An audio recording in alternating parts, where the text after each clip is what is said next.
Let's start this video with a simple question. Who was Christopher Columbus? Christopher Columbus was an Italian explorer and navigator from the Republic of Genoa who completed 4 voyages across the Atlantic Ocean, opening the way for exploration and colonization of the Americas. But how it all started? Columbus had a clear plan: to cross the Atlantic Ocean to the west and find a new route to East Asia, specifically to India, China and Japan. He could not have imagined that an entire continent would stand in his way. Traveling along the Silk Road was very expensive and dangerous for Europeans. Additionally, he wanted to avoid sailing a long way down the west coast of Africa, rounding the Cape of Good Hope and then proceeding up the east coast towards the Indian Ocean. If he could reach these lands in the east, he would be able to bring back valuable cargoes of spices and silk, establishing a quicker and more accessible trade route for Europe. After presenting his bold plan to King John II of Portugal around 1484, Columbus received an unfavorable response. With no other choice, he sought support in neighboring Spain. After several rounds of negotiations and delays from the Spanish monarchs, Columbus finally received approval in 1492. The monarchs and Columbus then formalized their agreement in the capitulations of Santa Fe. In this document, the monarchs granted Columbus the title of Admiral of the Ocean Sea, the title of a Viceroy and Governor of all the new lands he might claim for Spain, and 10% of the profit from the new lands he might discover. Everything was ready for one of the most important expeditions in human history. On August 3, 1492, Christopher Columbus left Palos with 3 ships, the Pinta, the Niña, and the flagship Santa Maria, and with a crew of about 100 people. They set out on a remarkably daring venture across the Atlantic Ocean. After a short stay on Canary Islands to restock provisions and make some repairs, they continued their expedition on September 6. Sailing across the Atlantic Ocean was tough and relentless, and there was a growing fear of running out of food. By October 10th, the crew had begun to lose patience. Sailors feared that if they continued sailing into the unknown, they will not be able to return home. The tension among the crew was growing more and more. "God does not want us to cross the ocean. This journey must be cursed," they thought. The tension among the crew reached its peak, and the situation was on the verge of mutiny. They were now certain they wanted to return home. Columbus had to act quickly. Through his wisdom and the promise of a reward for the first to spot the land, he managed to ease tensions and regain control. Sailing in September and early October, the sailors began to notice floating vegetation and flocks of birds, which gave them hope that land might be near. On October 12, at around 2 in the morning, a lookout on the Pinta ship, sailor Rodrigo de Triana spotted the land, to the immense relief and joy of all the sailors, after 2 months at sea. Columbus and his crew made a landfall on the island called Guanahani by the natives, but Columbus named it San Salvador, out of gratitude for their saved lives. This historic moment was also a great relief for the entire crew, marking the end of their fears of being lost on the endless expanse of the open sea. The Spaniards were intoxicated by the exotic landscapes, plants, and animals they saw on the island. Until then, no European had ever seen anything like it. However, the newcomers soon realized they were not alone there. While exploring, they encountered the island hosts, the Taino people, the natives of the island who had been living there for centuries. Columbus referred to inhabitants of the land as Indians, which was a clear reflection of his misguided assumptions. Noticing gold in their ears, Columbus took some of the natives as prisoners and insisted that they guide him to the source of the gold. He estimated that he will not need any guards with him and wrote, "The people here are simple in matters of war. I could conquer all of them with 50 men and govern them as I pleased."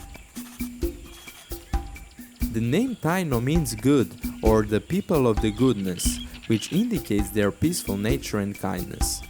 During this period, the Taino were an advanced agricultural people who cultivated maize, cassava, tobacco, and cotton. Fishing, along with hunting and gathering, was another crucial economic activity and food source. In his diary, Columbus wrote, "They traded with us and gave us everything they had, with goodwill. They took great delight in pleasing us. They are very gentle and unaware of what is evil. They neither murder nor steal. They love their neighbors as themselves, and they speak the sweetest words in the world, being gentle and always laughing." At first, the relationship between the Spaniards and the natives was likely positive, partly because of the peace-loving nature of the natives, and partly because they probably believed their white guests were some kind of higher beings. Unfortunately, this good relationship did not last long and would later result in catastrophic consequences for the native people, who had inhabited the area for centuries. Continuing his journey, Columbus discovered the Greater Antilles and explored the northeast coast of Cuba, where he landed on October 28, and Hispaniola on December 6, which would later become the first center of New World activities. While Columbus was staying on Hispaniola, on Christmas night, the Santa Maria ran aground on a sandbar and broke up. The cargo was saved, and the first fortress in the New World, La Navidad, was built from the remaining planks. Columbus was received by the native cacique Wakanagari, who permitted him to leave some of his men behind, and Columbus left 39 of them. He took some of the natives as slaves and various exotic birds as proof for the king and queen.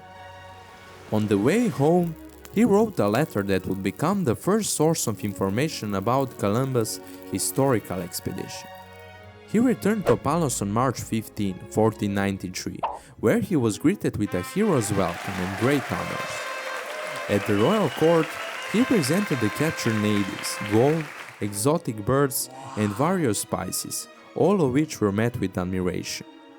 Columbus soon set off on his second voyage, this time with greater hope, trust, and a larger crew.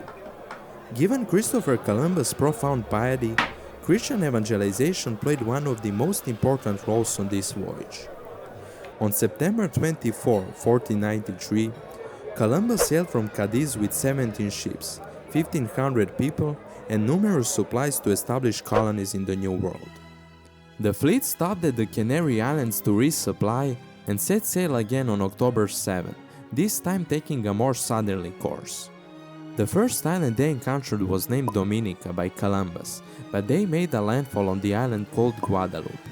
On their way to Hispaniola, they encountered the island of Puerto Rico, which Columbus named for its abundant resources and promising potential.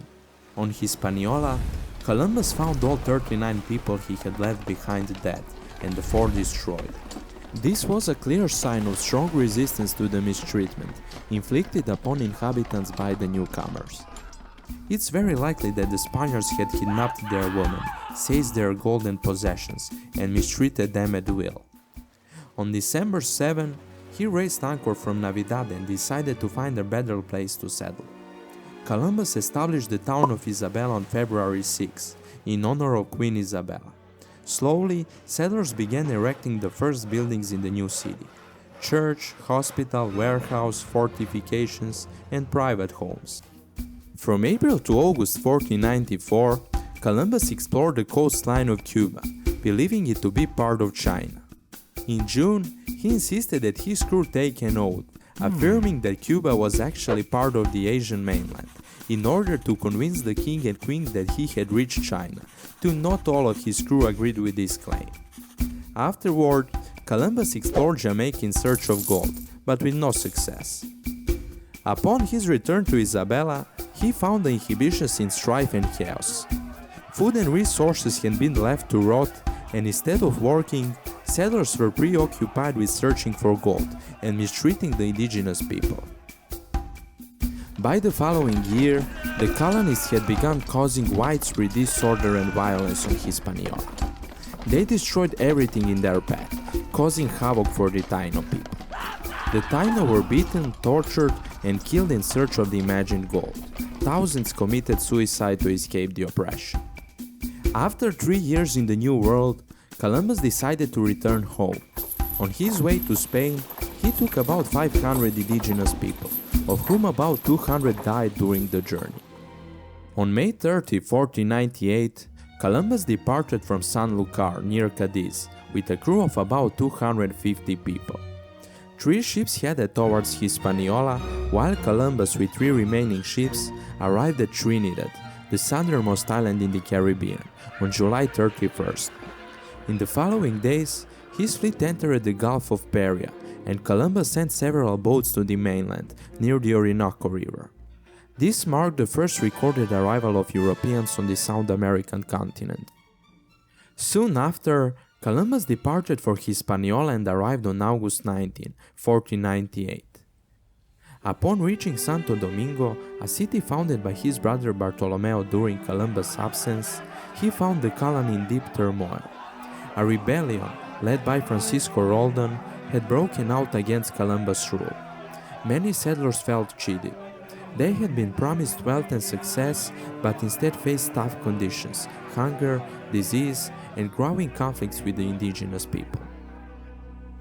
At the same time, the indigenous population began to suffer mass deaths due to diseases introduced by Europeans.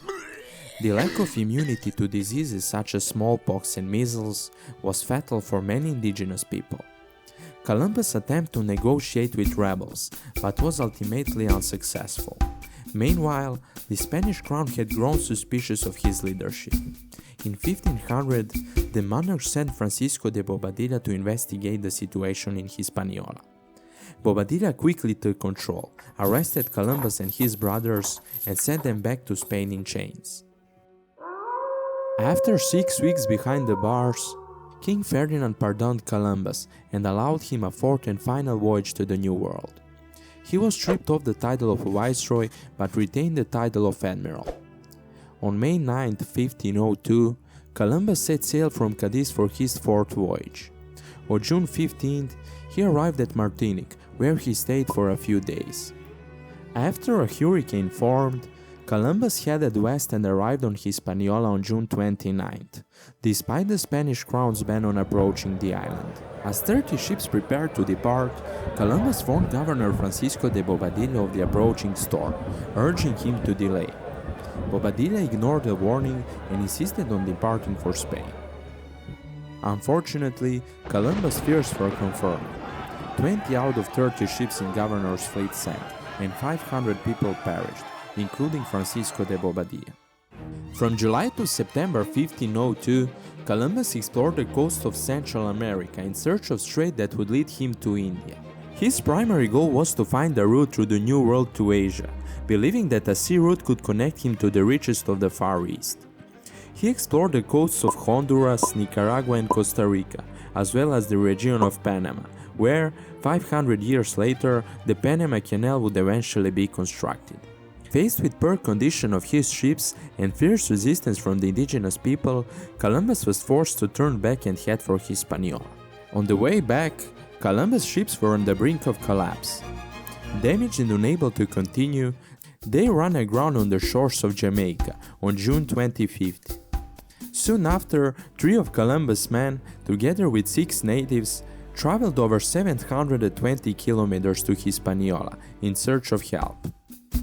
Due to his animosity towards Columbus, Governor of Hispaniola, Nicolas de Ovando, hesitated to help him for a long time. In a desperate attempt to induce the indigenous people to continue supplying Columbus and his men with food, Columbus once again displayed his ingenuity.